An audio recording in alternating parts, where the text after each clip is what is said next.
एक बहुचर्चित बॉलीवुड की फिल्म थी हर्षद मेहता की 1992 स्कैम, जिसमें एक बहुत अच्छे तरीके से बताया था कि किस तरह से खामियों से हर्षद मेहता जो है वो शेयर मार्केट में एक नए उछाल लेकर आते हैं।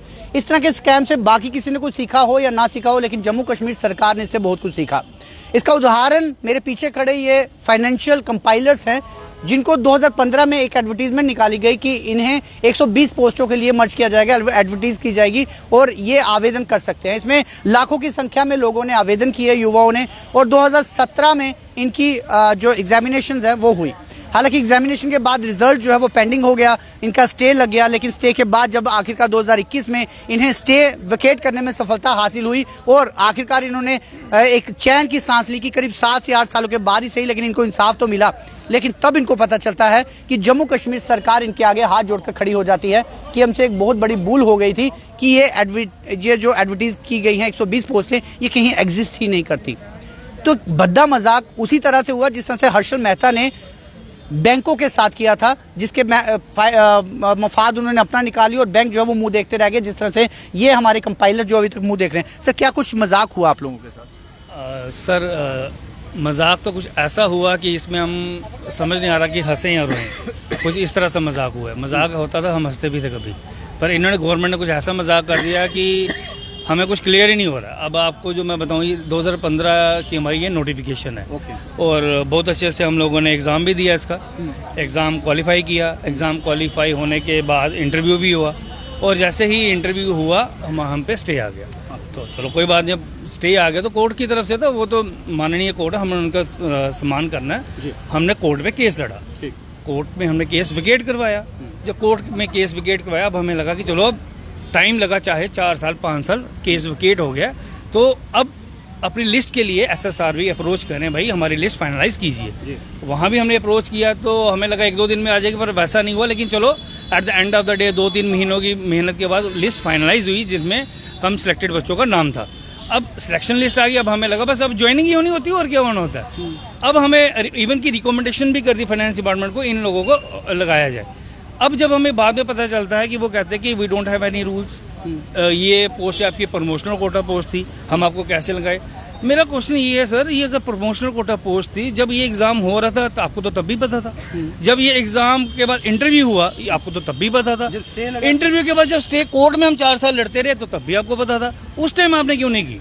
ठीक है ना। फिर अब जब लिस्ट आती है, लिस्ट भी आप निकाल रहे हो, लिस्ट भी जब फाइनलाइज होती है और रिकमेंड भी होती है, फिर इनको होश आती है नहीं ये प्रमोशनल कोटा पोस्ट है। भाई इसमें हमारा क्या फॉल्ट है? पहले हमें ये बताएं, हमारा फॉल्ट क्या है कि हमने एग्जाम दिया, 6-7 साल तो इन्होंने हमारे वेस्ट कर दिए इन्होंने। और जब हमें अब अपॉइंटमेंट की बात आती है तो ये प्रमोशनल कोटा का नाम लेके ये मीन्स पीछे हट रहे हैं। तो मीन्स कहीं ना कहीं मीन्स लग रहा है कि ये जो हमारे यूथ स्टूडेंट्स हैं उनको उनके भविष्य के साथ खेल रहे हैं। इनको उनसे कोई लेना देना नहीं है, they just want to satisfy their ego, that's it. जहाँ तक मुझे याद है, शायद अतुल डुल्लू जी ने आप लोगों को आश्वासन दिया था कि कुछ हो जाएगा, तो कहाँ गया वो आश्वासन?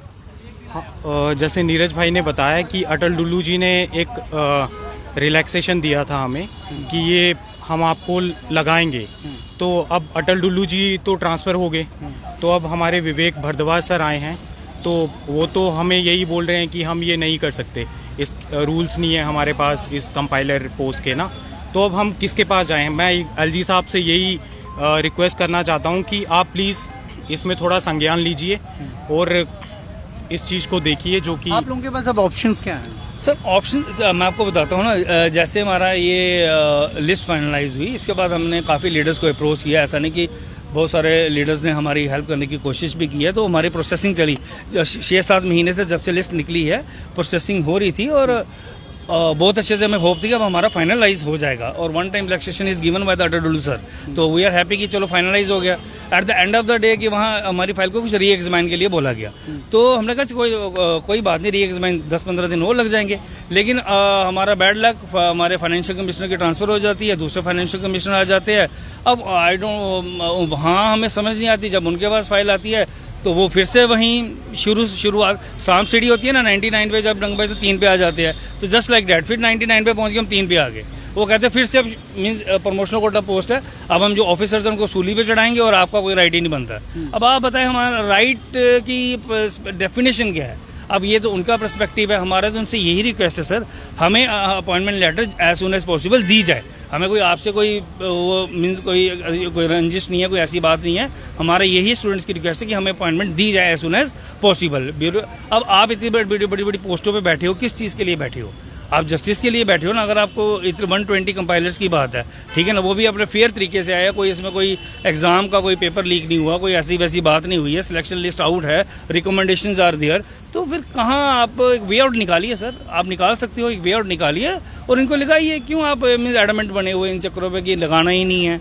तो वहाँ तो फिर आप अपना ना विश्वास तो खो रहे हो कि आप चाहते हो कि स्टेट का बच्चा बाहर जाए, प्राइवेटाइज हो, प्राइवेट काम करे और हमारे अपने बंदे यहाँ लग जाएं। कुछ इस तरह से फिर सोचो कि कुछ बिल्कुल ये एक विचार हो सकता है, क्योंकि एक बद्दा मजाक इन लोगों के साथ किया गया है। क्योंकि 2015 में जब ये एडवर्टीजमेंट हुई, 2017 में एग्जामिनेशन हुए, उसके बाद स्टे हुआ, उसके बाद लिस्ट जारी हुई और करीब 6 साल की कुंभकर्णी नींद के बाद सरकार को ये पता लगता है कि हमारे पास तो पोस्टें ही नहीं हैं। तो इन 6 सालों में वो कहाँ जागे रहे। ये वैसा ही मजाक हुआ जैसे लेट्स सपोज किसी का रिश्ता जो है वो सरकार के पास गया कि आपके बेटे के साथ शादी करनी है, और शादी करने के बाद वो कहते हैं कि हमारे पास तो बेटी नहीं है, हमारे पास तो बेटा है।